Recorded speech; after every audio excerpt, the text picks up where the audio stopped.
Well, how you doing, my crazy cracker lovers? I'm the crazy cracker lady of Biba, and I'm going to share with you. You guys were so excited about raw bread made easy. I decided to do another recipe that's not in any of my books. You'll be the first ones to see it, and this one we're just going to call a surprise bread because it's done with veggie pulp or fruit pulp. So depending on what you juice with is going to determine how the bread is going to come out. But it's very, very simple. It's just 5 cups of any pulp that you're going to use, and we have here celery and beet and carrot, and we're just going to kind of play around with that. And then we're going to use water.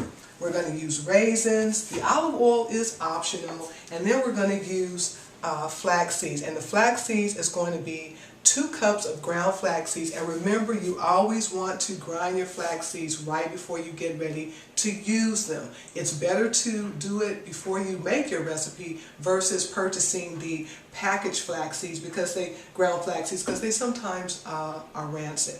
And then we're going to use 1 cup of water. And this is about 1/3 of a cup of raisins, about 1/3 of a cup of raisins, and they've already been soaked. And you can also use the soaked water in that if you so choose. Now what we're going to do is I'm going to just show you what the bread looks like that I did. I believe this is the bread right here. This one is really green because all it was green vegetables. It was chard and kale and celery, and I believe I used a green apple, and this was just the pulp. And then this one with a little bit of the red, and you can really see a lot of the vegetables in there. This was done with beet, carrot, kale, a little bit of chard, and celery. I don't use salt in the breads because whatever you're going to be putting on the bread, if you're going to be using a pate or if you're going to be using it as a pizza crust, you don't need to keep adding salt. So anyway, this is what I want to show you. See how pliable that bread is? Look at this. It's beautiful on both sides. And then this is the green one. It's fabulous. And you want to put this in your dehydrator on the first side for about I would say about 10 to 12 hours. Flip it over for about an hour. And you can kind of play with it because it just really depends. You have to take it out at the right time. If you leave it in too long, then you're going to have a cracker. And that's what we have on this tray.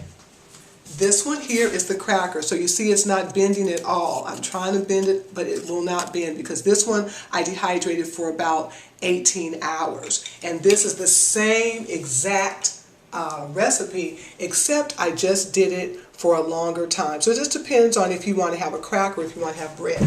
So let's get started.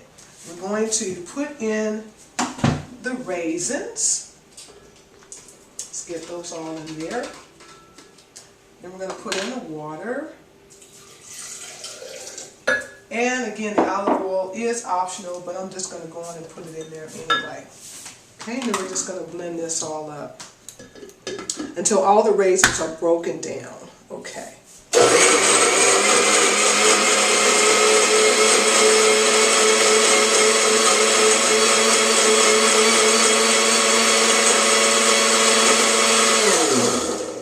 Perfect. And it's okay if it's not totally smooth. It's really okay because they won't really be able to tell anyway because it's going to be mixed up with the pulp and it's going to look pretty. Then just blend that, pour that all into the pulp. Okay, there we go. Put that back there, and then we're going to just stir this up. And actually, if you like, and what I would like to do is just use my hands. I'm going to just really mix that up well. You can use both hands if you like, but I'm just going to use one hand, blend that in real nicely. Work that in so that you get all of the juice from the pulp to mix in. And then the raisins. This is going to be so good. If you don't want to use raisins, you can use an apple. It's absolutely fine. And I would use 1 red apple, or if you want to use a green apple, that's fine. They have what's called a jazz apple right now that's really, really good. I really, really like that. And then I'm going to take the flax seeds and just sprinkle a little bit at a time, and then also just mix that right in. This is going to be so good. You guys are going to love this. And this has not been in any of my books. So you're the first to get this. Because if you juice, do not throw away your pulp. You can make crackers, you can make cookies, you can make bread. This is going to really be good. Now what you could have done, because we have so much carrots in here, you didn't necessarily have to put the raisins. But if you like a sweet bread, the raisins are fine. Or you could have used a green apple, and that kind of sweet sour taste is really, really good.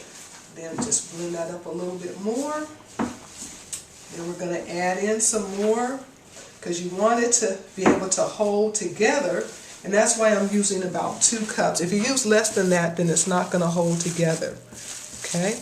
Because you see it's already kind of sticking already together. So I'm going to put a little bit more in there.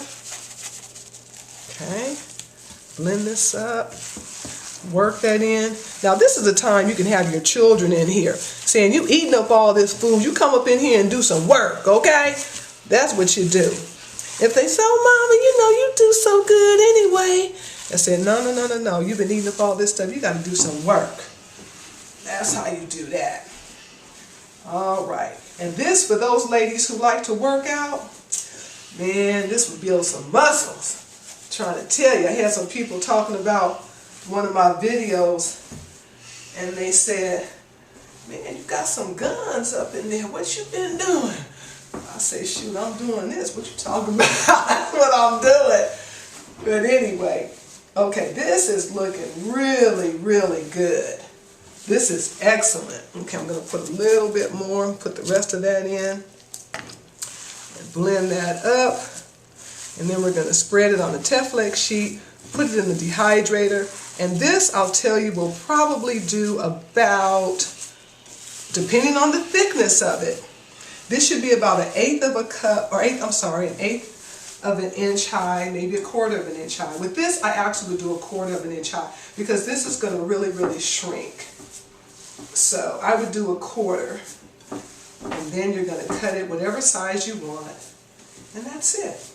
Okay, so now what I'm going to do is put this on the Teflon sheet, and then we're going to put it in the dehydrator, let it dry for about 10 hours on the first side, flip it over, and dry it for about another hour or 2 hours at 105. All right, so bring this over and move the bread over. And don't forget to look at my books. You know these books down here, don't forget, I'm the Crazy Cracker Lady. Crazy Crackers, that's what started it all. Edible treats, cookies and crackers, lip-smacking favorites with that wonderful Thai chip that was in there, and Thai onion ring, and more lip-smacking favorites that have breads in it, and the new and improved barbecue chip and onion ring. All right, so now you just wipe my hands a little bit, so that we can spread this onto the Teflon sheet. And we are done. Okay, so I'm just going to put, after I didn't wipe my hands, and now here I am. Actually, I think I'll just do like this. How about that? That's another way to put it on there. I think that's working. I saw somebody do that before, and I said, that's kind of interesting. And then you can smooth it out with the spatula after you get most of it down. But I think you understand what I'm talking about. Okay? There we go. This is absolutely delicious. You're going to absolutely love it. Easy, simple. I'm just going to do that so that in the interest of time, and see how you're going to just spread that out a little bit, smooth it out rather. There we go. There we go. Okay? And then depending on if you want it to be a bread, you're going to leave it in again for about 10 or 12 hours on the first side. And if you want it for a cracker, then you want to probably do it for about maybe 18, 20 hours. Okay? There we go. And then get those corners, smooth that out. And you see how thick that is. Okay. There we go. I just want to give you an idea. Okay. Smooth that out. Get that nice and pretty. I'll do this edge. And then you guys can, those of you who've already juiced already, make you some bread, make you some crackers, okay? Now I'm going to just cut this, again, just using the back of the spatula. We're just going to we'll make some big size bread. Okay, then turn that around. There we go. Now that's a sandwich size bread. And for those of you who say, you know what, I have guests coming over, I'm not giving them all them big old bread like that. I got to use up too much stuff. Honey, you just do like that. That's how you work that. Because boy, sometimes I have some people, they just, I ain't gonna lie, they just eat too much. Baby, when you gonna make some more of that, you know, that raw stuff you be doing, you know. I say, look, I'm not trying to be up in the kitchen all day long and stuff. It's so easy to do, but this is the size bread I'd be giving them. But for you, my crazy cracker lovers, I do the other. Isn't this fabulous? So, without further ado, get in the kitchen, play, have some fun, and I'll see you next time. Enjoy your crazy crackers.